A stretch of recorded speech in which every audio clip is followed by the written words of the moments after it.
Chinook Jargon originated as a pidgin trade language of the Pacific Northwest, and spread during the 19th century from the lower Columbia River, first to other areas in modern Oregon and Washington, then British Columbia and as far as Alaska and Yukon Territory, sometimes taking on characteristics of a creole language. It is related to, but not the same as, the aboriginal language of the Chinook people, upon which much of its vocabulary is based. Many words from Chinook jargon remain in common use in the western United States and British Columbia and the Yukon, in indigenous languages as well as regional English usage, to the point where most people are unaware the word was originally from the jargon. The total number of jargon words in published lexicons numbered only in the hundreds, and so it was easy to learn. It has its own grammatical system, but a very simple one that, like its word list, was easy to learn. The consonant R is rare, though existent in Chinook jargon, and English and French loanwords,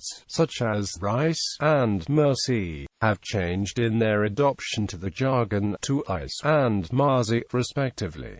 Overview and history. The jargon was originally constructed from a great variety of Amerind words of the Pacific Northwest, arising as an intra-indigenous contact language in a region marked by divisive geography and intense linguistic diversity. The participating peoples came from a number of very distinct language families, speaking dozens of individual languages. It peaked in usage from approximately 1858 to 1900, and declined as a result of the Spanish flu, World War I, and residential schools. After European contact, the jargon also acquired English and French loans, as well as words brought by other European, Asian, and Polynesian groups. Some individuals from all these groups soon adopted the jargon as a highly efficient and accessible form of communication. This use continued in some business sectors well into the 20th century, and some of its words continue to feature in company and organization names,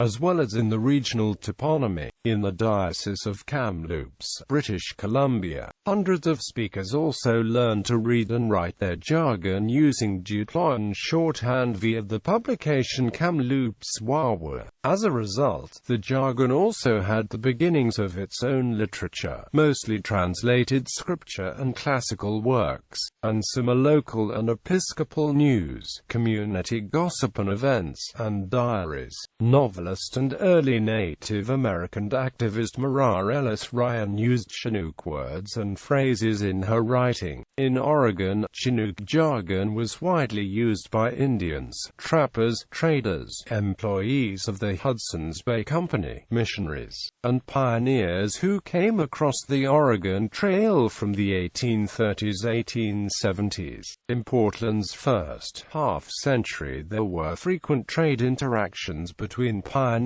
and Native Americans. After about 1900, when such daily interactions were less frequent, jargon was spoken among pioneer families to prove how early they arrived out west. Many Oregonians used jargon in casual conversation to add humor, whimsy, or emphasis, and to exhibit deep knowledge of Oregon's history. Though traditions of speaking jargon faded away among the non-native population, some of Oregon's tribal groups continued speaking Chinook jargon, though usage was diminished. However, a strong revival occurred with the Confederated Tribes of the Grand Ronde Community of Oregon's 2012 Chinook Dictionary. According to Nod Jones, Chinook jargon was still in use in Seattle until roughly the eve of World War II, especially among the members of the Arctic Club, making Seattle the last city where the language was widely used. Writing in 1972, he remarked that at that later date, only a few can speak it fully, men of 90 or 100 years old, like Henry Broderick, the realtor, and Joshua Green, the banker.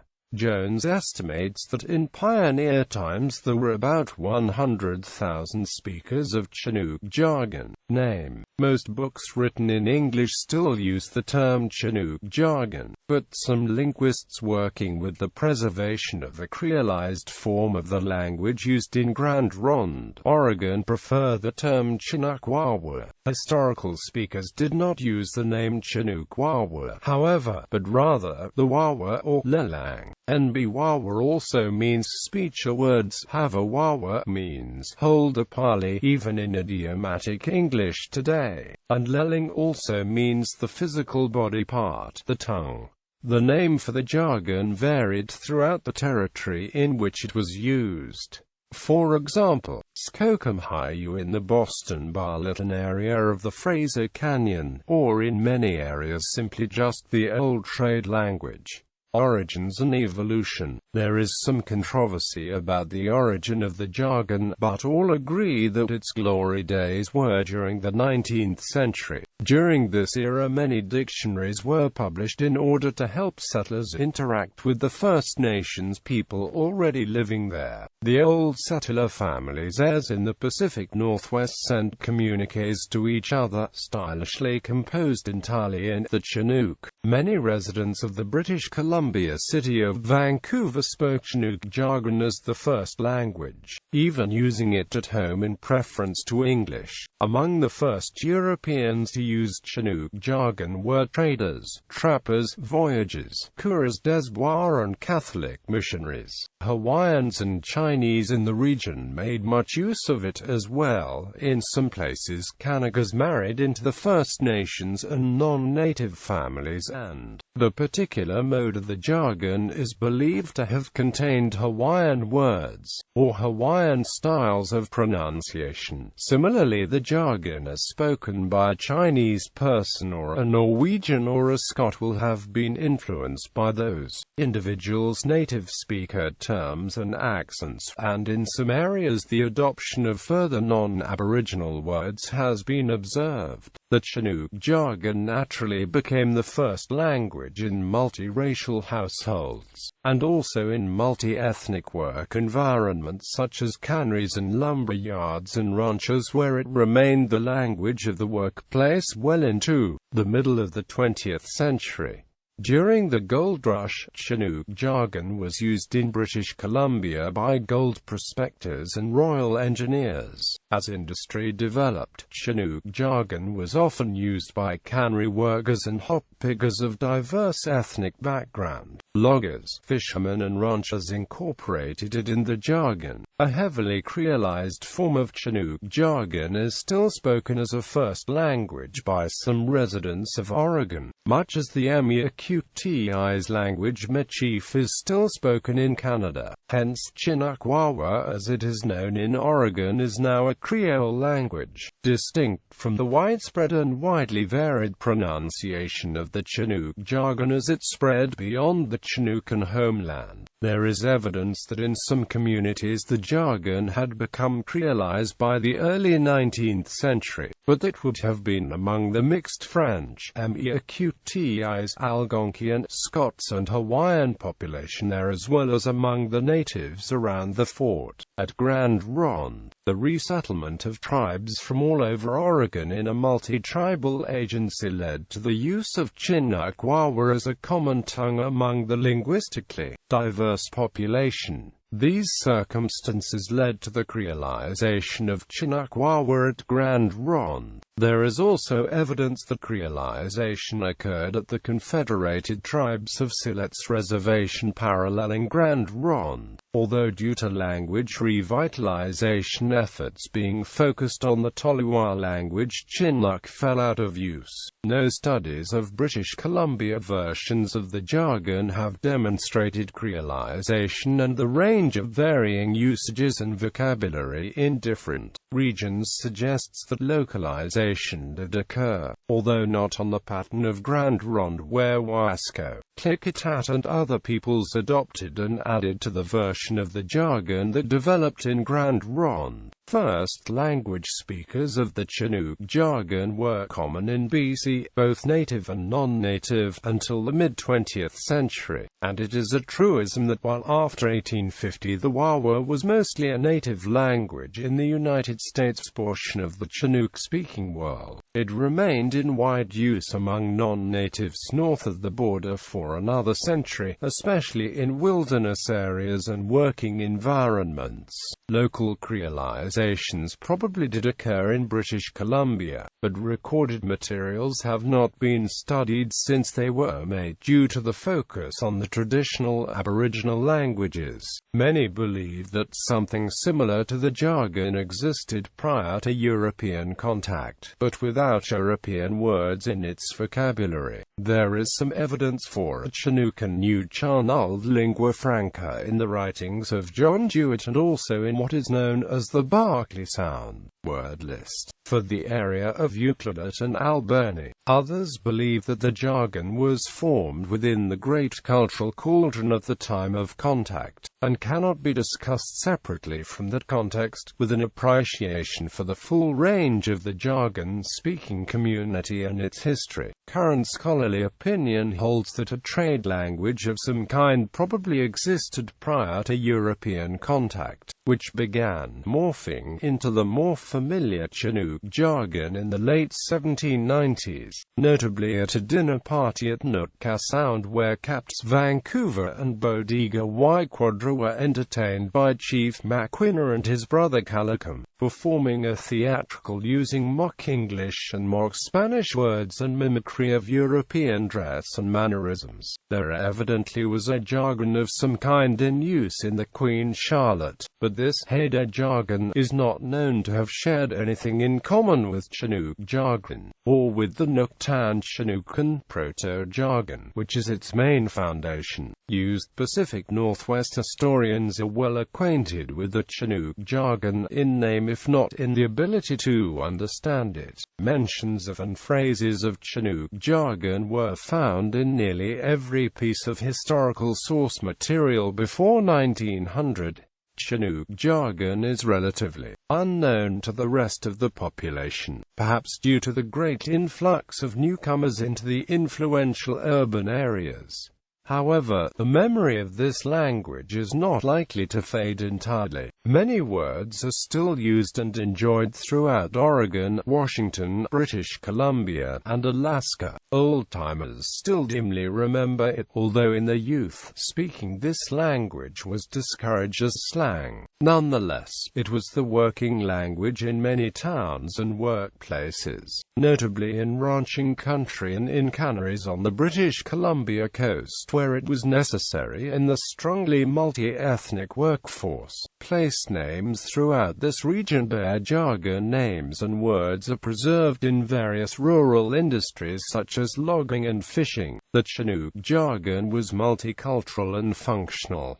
To those familiar with it, Chinook jargon is often considered a wonderful cultural inheritance. For this reason, and because jargon has not quite died, enthusiasts actively promote the revival of the language in everyday Western speech. The Confederated Tribes of the Grand Ronde Community of Oregon is taking steps to preserve Chinook jargon used through a full immersion Head Start preschool which is conducted in Chinook, in hopes of fostering fluency in the language. The Confederated Tribes also offer Chinook lessons at their offices in Eugene and Portland, Oregon. In addition, Lane Community College offers 2 years of Chinook language study that satisfy second language graduation requirements of Oregon public universities. In March 2012, the tribe published a Chinook dictionary through University of Washington Press. At her swearing-in as Lieutenant Governor in 2001, Iona Campagnolo concluded her speech in Chinook, observing that Conaway Tillicum's Klata Wakuna Moxt Klaskamamu Koko Kalo Imachialahi Chinook for everyone was thrown together to make This Strange New Country, an art installation featuring Chinook Jargon, Welcome to the Land of Light by Henry Sang, can be viewed on the seawall along False Creek in downtown Vancouver, British Columbia, between Davie and Drake Streets. Translation into Chinook Jargon was done by Dwayne Pascoe. Influence on English. British Columbian English and Pacific Northwest English have several words still in current use which are loanwords from the Chinook Jargon, which was widely spoken throughout the Pacific Northwest by all ethnicities well into the middle of the 20th century. These words tend to be shared with, but are not as common in, the states of Oregon, Washington, Alaska and, to a lesser degree, Idaho and western Montana. Chinook Jargon words used by English language speakers. Chichako, newcomer. The word is formed from chi plus chako and was used to refer to non-native people. Cultus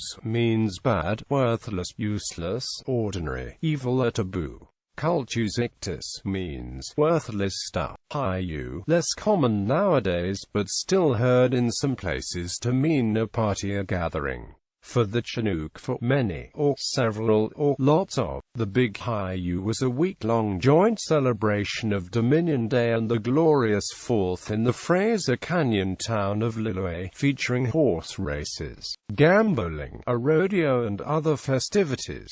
Atena's Hayu was on a much smaller scale. The community of West Seattle has celebrated the month of July for more than 75 years with the Hayu Summer Festival. Ictus, stuff, in Chinook Jargon, also pronounced idkis with T and K reversed. Clochman, a cloch, in the jargon meaning simply a woman or the female of something. Clochman, kuatan, clochman lekosho. Tennis, clochman, a clochman, tennis. Still in use in English in some areas and with people of an older background to mean a First Nations woman, or to refer to the wives, women attached to a certain group in a joking way, e.g., we sent all the clochmen to the kitchen while we played cards. Unlike its male equivalent Siwash, clochman does not generally have a derisive tone nowadays. Marzi, in northern BC in the Yukon, and used in broadcast English in those areas. The Chinook Jargon adaptation of the French merci remains common, i.e. marzi, a marzi, with the accent on the first syllable. It is possible that the slang term moolah, meaning money in American slang, comes from the word moolah, meaning mill, in Chinook. Potlatch, in Chinook Jargon, is a ceremony among certain tribes involving food and exchange of gifts. Nowadays sometimes used to refer to a potluck dinner or sometimes the giving away of personal items to friends. Quiggly hole, refers to the remains of an old Indian pit house, or underground house, from kikwili or kekuli, which in the jargon means down, or underneath, or beneath.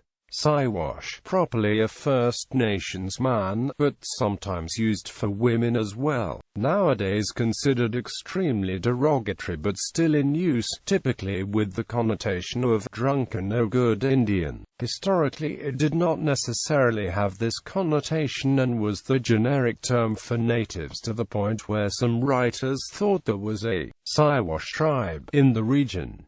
The origin of the word is from the French sauvage. When pronounced sawash, with the rhythm of the original French, it is used by modern speakers of the Chinook Jargon in Grand Ronde, Oregon with the context of meaning a Native American, or as an adjective connoting connection to same. Skookum, the most versatile, is skookum, which was used in the jargon either as a verb auxiliary to be able or an adjective for able, strong, big, genuine, reliable, which sums up its use in BC English, although there are a wide range of possible usages. A skookum house is a jail or prison. He's a skookum guy means that the person is solid and reliable, while we need somebody who's skookum means that a strong and large person is needed. A carpenter, after banging a stud into place, might check it and decide, yeah, that's skookum. Asking for affirmation, someone might say, is that skookum, or is that skookum with you?